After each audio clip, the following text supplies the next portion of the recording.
ഹരിയാന, മഹാരാഷ്ട്ര, ഡൽഹി, ഇനി എന്ത്? സ്വാഭാവികമായും ഈ ചോദ്യം ഉയരുമ്പോൾ നമ്മുടെ മുമ്പിലുള്ളത് BJPക്ക് ഒരിക്കലും കീഴടക്കാനാവാത്ത ഒരു ബാലികേറാമല എന്ന് വിശ്വസിക്കുന്ന കേരളമാണ്. കേരളം BJPക്ക് ഒരു ബാലികേറ മലയാണോ എന്നാണ് നമ്മൾ ഇന്ന് പരിശോധിക്കുന്നത്. കണക്കുകൾ പറയുന്നത് അപ്രകാരമല്ല. ക്രാബിന്റെ ബക്കറ്റ്, ഞണ്ടുകളുടെ മനസ്ഥിതി മാറ്റിവെച്ചുകൊണ്ട്, പെരിന്തച്ചൻ കോംപ്ലക്സ് മാറ്റിവെച്ചുകൊണ്ട് ഒത്തൊരുമിച്ച് പ്രവർത്തിച്ചാൽ കേരളവും BJPക്ക് ബാലികേറ മലയല്ല എന്നാണ് കണക്കുകൾ നമ്മോട് പറയുന്നത്. ഈ കഴിഞ്ഞ തിരഞ്ഞെടുപ്പുകളിൽ, കഴിഞ്ഞ കാലയളവുകളിൽ ഏറ്റവും അധികം വോട്ട് വർധനവ് കേരളത്തിൽ ഉണ്ടാക്കിയ പാർട്ടി BJP ആണ്. ഏറ്റവും അധികം വളർച്ച രേഖപ്പെടുത്തിയ പാർട്ടി BJP ആണ്.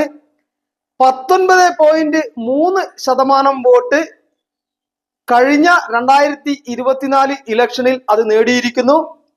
ഉപതെരഞ്ഞെടുപ്പുകളിൽ പാലക്കാട് അല്പം പുറകോട്ട് പോയെങ്കിലും ചേലക്കരയിൽ മിന്നുന്ന വോട്ട് നേടിയിരിക്കുന്നു. ഏതാണ്ട് 31,000-നടുത്ത്. ഒരിക്കലും ചേലക്കര പോലൊരു മണ്ഡലം BJPക്ക് ഒരുവിധ പ്രതീക്ഷകളും ഇല്ലാതിരുന്ന ഒരു മണ്ഡലം അമ്പെ അവഗണിച്ചുകൊണ്ട് പാലക്കാടിന് മുൻതൂക്കം കൊടുത്തിരുന്നു. ആ പ്രവർത്തനം കൂടി കുറച്ചുകൂടി ഇവിടെ കാഴ്ചവെച്ചിരുന്നെങ്കിൽ ചേലക്കരയിൽ അത്ഭുതങ്ങൾ സൃഷ്ടിക്കുവാൻ കഴിയുമായിരുന്നു. BJP കേരളത്തിൽ വളരുകയാണ്. BJPയുടെ വളർച്ച എങ്ങനെയായിരുന്നു എന്നുള്ള വോട്ടിംഗ് പെർസെന്റേജ് നമുക്കൊന്ന് പരിശോധിക്കാം. കഴിഞ്ഞ ഇലക്ഷനുകളിൽ 2011 ഇലക്ഷൻ മുതൽ 2011 ഇലക്ഷനിൽ BJP കേരളത്തിൽ നേടിയത് 6.1% വോട്ടാണ്. 6.1% വോട്ട്. എന്നാൽ 2014 അത് ഇരട്ടിക്കടുത്തായി 10.82% വോട്ടായി BJP വർദ്ധിപ്പിച്ചു. ഏകദേശം 4%-ലധികം വോട്ട് വർദ്ധിച്ചു. 2016 കുറച്ചുകൂടി മുന്നോട്ട്, 2016 കുറച്ചുകൂടി മുന്നോട്ട് പോയി 11.3% വോട്ട് BJP നേടി അസംബ്ലി പോളില്. 2019 ഇലക്ഷനിൽ അത് 15.64 നമ്മൾ മനസ്സിലാക്കണം. ഈ 2016 നമ്മുടെ കണക്കുകൾ പറയുന്നത് 9% കേരളത്തിലെ മുസ്ലിം സമുദായത്തിൽപ്പെട്ടവര് BJPക്ക് വോട്ട് ചെയ്തിരുന്നു എന്നാണ് 2016. അതിനുശേഷമാണ് വലിയ തോതിലുള്ള വിമർശനങ്ങളും മറ്റു കാര്യങ്ങളും വന്നതിന് ശേഷം 2019 കേവലം 2% മാത്രമായി മുസ്ലിങ്ങൾ വോട്ട് ചെയ്യുന്നത് കുറഞ്ഞു. 2019 15.6%. 2024 വലിയ മുന്നേറ്റം കാഴ്ചവെച്ചു. BJP ഒരു സീറ്റും നേടി. 19.14% വോട്ടാണ് BJP നേടിയത്. ഏതൊരു പാർട്ടിയും നേടുന്നതിലധികം വോട്ടാണ് ഇവിടെ നേടിയത്, BJP നേടിയത്. 2021 5 സ്ഥലത്ത് 50,000-ലധികം വോട്ട് നേടി.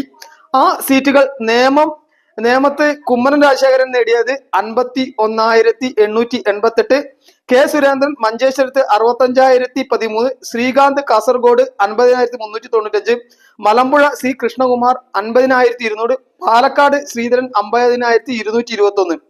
ഇങ്ങനെയാണ് 3 മണ്ഡലത്തിൽ 40,000-ലധികം വോട്ടുകൾ നേടി. 17 സീറ്റിൽ 30,000-ലധികം വോട്ട് നേടി. 17 സീറ്റിൽ. അപ്പോ വലിയൊരു BJPക്ക് കേരളം ബാലികേറ മലയല്ല എന്നാണ് പറയുന്നത്. ഇത്രയധികം സീറ്റുകൾ BJPക്ക് നന്നായി കണ്ടസ്റ്റ് ചെയ്യാൻ കഴിയുന്നതാണ്, നന്നായി മത്സരിക്കാൻ കഴിയുന്നതാണ്. ഈ മണ്ഡലങ്ങളിൽ പ്രത്യേക ശ്രദ്ധ പതിപ്പിച്ചാൽ BJPക്ക് മുന്നോട്ട് പോകാൻ കഴിയും. 2024 വരുമ്പോ, ഞാൻ 2021 കാര്യങ്ങളാണ് പറഞ്ഞത്, 2024 വരുമ്പോ വീണ്ടും ചിത്രം മാറുകയാണ്. 11 അസംബ്ലി മണ്ഡലങ്ങളിൽ BJP 1-ാം സ്ഥാനത്തെത്തി. ആ എത്തിയ മണ്ഡലങ്ങൾ നേമം, വട്ടിയൂർക്കാവ്, കഴക്കൂട്ടം, ആറ്റിങ്ങൽ, കാട്ടാക്കട, തൃശൂർ, ഒല്ലൂർ, നാട്ടിക, ഇരിങ്ങാലക്കുട, മണലൂർ, പുതുക്കാട് എന്നീ മണ്ഡലങ്ങളാണ്. BJP 11 അസംബ്ലി മണ്ഡലങ്ങളിൽ 1-ാം സ്ഥാനത്തെത്തി എന്നുള്ളതാണ്. രണ്ടാമത് 8 മണ്ഡലങ്ങളിലെത്തി 2024. തിരുവനന്തപുരം, കോവളം, നെയ്യാറ്റിൻകര, പാലക്കാട്, മഞ്ചേശ്വരം, ഹരിപ്പാട്, കായംകുളം, കാസർഗോഡ്. ഇത് ഹരിപ്പാട് എന്ന് പറയുന്ന മണ്ഡലം നമ്മൾ ശ്രദ്ധിക്കേണ്ടതാണ്. നമ്മുടെ രമേശ് ചെന്നിത്തല മത്സരിക്കുന്ന മണ്ഡലമാണ്. രമേശ് ചെന്നിത്തല ഇനി നിയമസഭ കാണാൻ കുറച്ച് പ്രയാസമാണ്. വലിയ തോതിൽ BJPക്ക് മുന്നേറ്റം ഉണ്ടാക്കാൻ നിയമസഭാ ഇലക്ഷനിൽ കഴിയും.